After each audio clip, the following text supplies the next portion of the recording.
વડોદરા શહેરના ચીકુવાડી વિસ્તારમાં આવેલ મનપુરમ ફાઇનાન્સની લીલિયાવાડીનો કિસ્સો સામે આવ્યો, જેમાં સ્થાનિક રહીશ વિકાસ રાજપૂત પાસેથી 3,22,000 રૂપિયા ઠગી લેવામાં આવ્યા છે. આ ઘટનાના મુખ્ય આરોપી તરીકે વડોદરા શહેરની જય માતાજી રિકવરી એજન્સીમાં કામ કરતા અજય છગનભાઈ ભરવાડનું નામ સામે આવી રહ્યું છે. આ છેતરપિંડી મામલે વિકાસ રાજપૂત દ્વારા અટલાદરા પોલીસ સ્ટેશનમાં અજય ભરવાડ વિરુદ્ધ ફરિયાદ પણ નોંધવામાં આવી છે. પરંતુ આ માત્ર એક વ્યક્તિગત છેતરપિંડી નથી, તેની પાછળ વધુ ઊંડા સંબંધો છુપાયેલા હોવાની ચર્ચા તીવ્ર બની છે.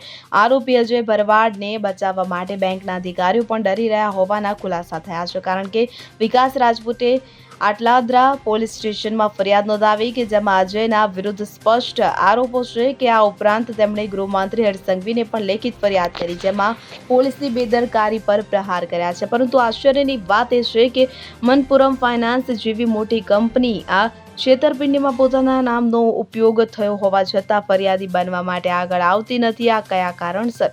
શું કંપનીના કર્મચારીઓ આડકતરી રીતે આ ગુનામાં સંડોવાયેલા છે? આવી ચર્ચા વડોદરા શહેરના વ્યાપારી વર્ગમાં જાગી છે, કે જેમાં બેંકની વિશ્વસનીયતા પર પ્રશ્નો ઊભા થયા છે. તો આટલાદરા પોલીસમાં ફરિયાદ થયા હોવા છતાં અજય ભરવાડ વિરુદ્ધ કાર્યવાહીમાં વિલંબ કેમ? શું તેની પાછળ બેંકના અધિકારીઓનું રક્ષણ છે?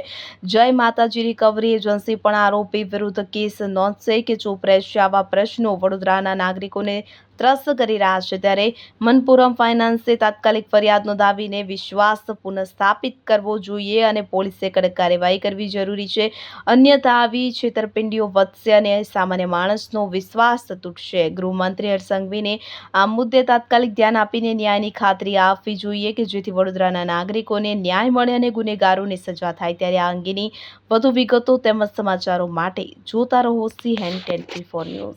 હવે જુઓ દેશ દુનિયાની તમામ ખબરો તમારી આંગળીના ટેરવે.